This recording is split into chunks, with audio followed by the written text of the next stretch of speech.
तुगलक वंश के बारे में आज हम बताएंगे। तुगलक वंश का संस्थापक गयासुद्दीन तुगलक था। तुगलक वंश में कुल 8 सुल्तान हुए। इस वंश का अंतिम शासक नासिरुद्दीन तुगलक था। इस वंश के शासकों ने कुल 94 वर्षों तक शासन किया, जो दिल्ली सल्तनत के सभी राजवंशों में सबसे ज़्यादा कार्यकाल था। अमीर खुसरो के शब्दों में तुगलक जाति नाम न होकर एक व्यक्तिगत नाम था। सबसे पहले हम बात करेंगे गयासुद्दीन तुगलक की।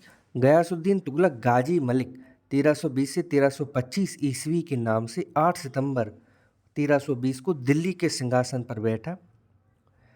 दिल्ली सल्तनत में गयासुद्दीन तुगलक ने निरंकुश, उदारवादी और लोक कल्याणकारी शासन प्रणाली स्थापित किया।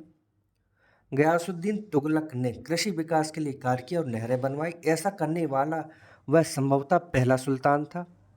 गयासुद्दीन तुगलक विद्वानों का सम्मान करता था और उन्हें 1000 टंका पेंशन देता था।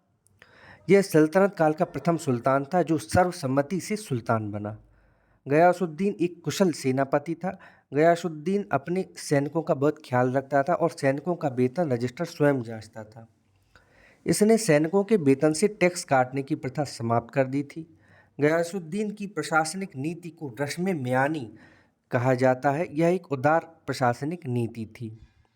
गयासुद्दीन के सैनिक अभियान कौन कौन से हैं?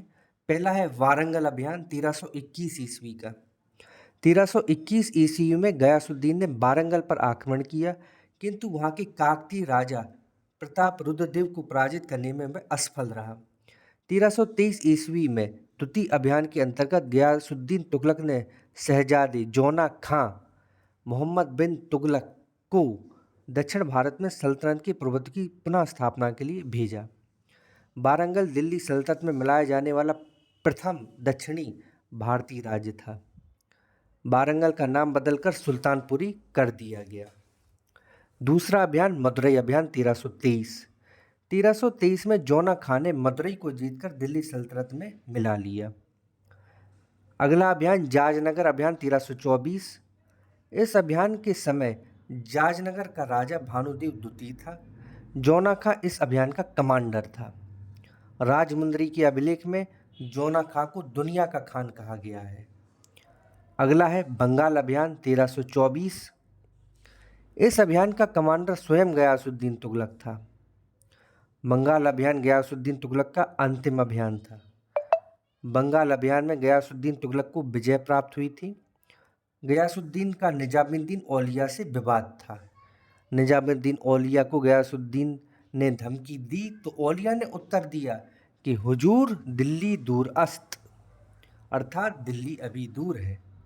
जब गयासुद्दीन तुगलक बंगाल अभियान से लौट रहा था, तब लौटते समय तुगलकाबाद से 8 किलोमीटर की दूरी पर स्थित अफगानपुर में एक महल, जिसे उसके लड़के जौना खां के निर्देश पर अहमद अयाज ने लकड़ियों से निर्मित करवाया था, में सुल्तान गयासुद्दीन का प्रवेश करते ही वह महल गिर गया, जिसमें दबकर मार्च 1925 में गयासुद्दीन तुगलक की मृत्यु हो गई। मोहम्मद बिन तुगलक 1325 से 1351 तक।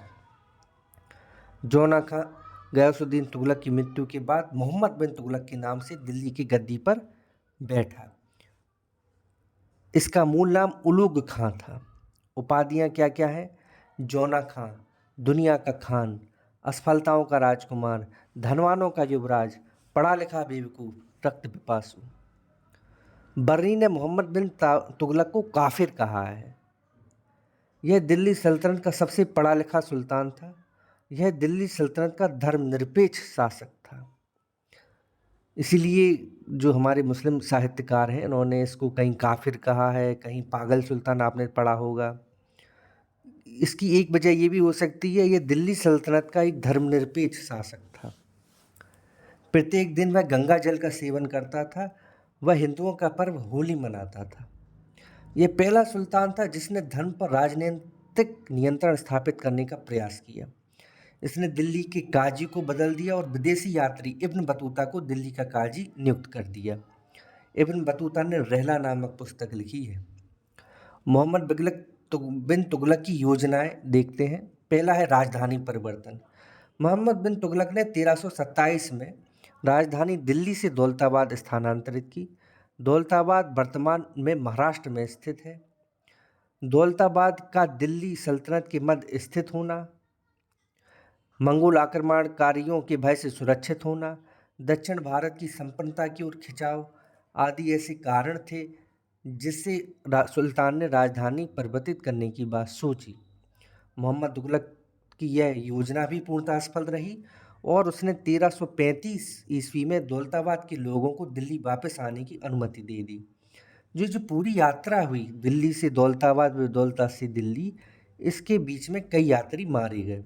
दोआब में कर वृद्धि दूसरी योजना। मोहम्मद बिन तुगलक ने दोआब के उपजाऊ प्रदेश में कर की वृद्धि कर दी, किंतु दुर्भाग्यवश उसी वर्ष दोआब में भयंकर अकाल पड़ गया जिससे पैदावार प्रभावित हुई। अकाल पड़ने से किसानों ने विद्रोह कर दिया जिससे तुगलक की यह योजना भी असफल रही। इससे किसानों को तकाबी और सौंधर कृषि ऋण दिए। दो इसने कृषि ऋण लगाए, तकाबी और सौंधर। मोहम्मद बिन तुगलक ने कृषि के विकास के लिए दीवान ए अमीर कोही नामक एक नवीन विभाग की स्थापना की। दीवान ए अमीर कोही। सांकेतिक मुद्रा चलाई। अगली योजना है सांकेतिक मुद्रा चलाई। मोहम्मद बिन तुगलक ने सांकेतिक व प्रतीकात्मक सिक्कों का प्रचलन करवाया। सांकेतिक मुद्रा के अंतर्गत सुल्तान ने पीतल और तांबा धातुओं के सिक्के चलाए जिसका मूल्य चांदी के रुपए के टंका के बराबर होता था। सिक्का ढालने पर राज्य का नियंत्रण नहीं रहने से अनेक जाली टकसाल बन गए। लोगों ने अपने घरों में ही सिक्के बनाना शुरू कर दिए।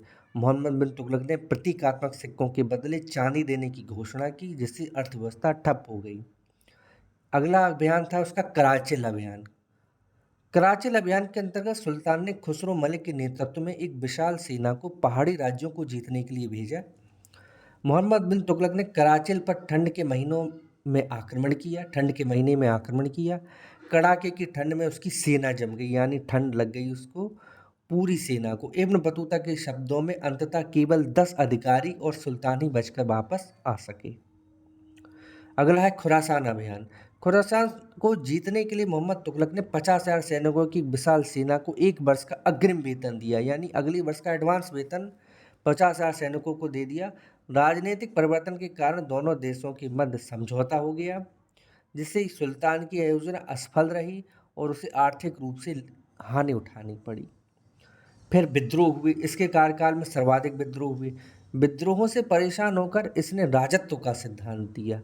इसने अपने सिक्कों पर अल सुल्तान जिल्ली अल्लाह लिखवाया। मोहम्मद बिन तुगलक ने आमिर उल मोमिनीन खलीफा की उपाधि धारण की। इसकी मृत्यु के बारे में बात करते हैं। 20 मार्च 1351 को ठट्टा पाकिस्तान के निकट मोहम्मद तुगलक की मृत्यु हो गई।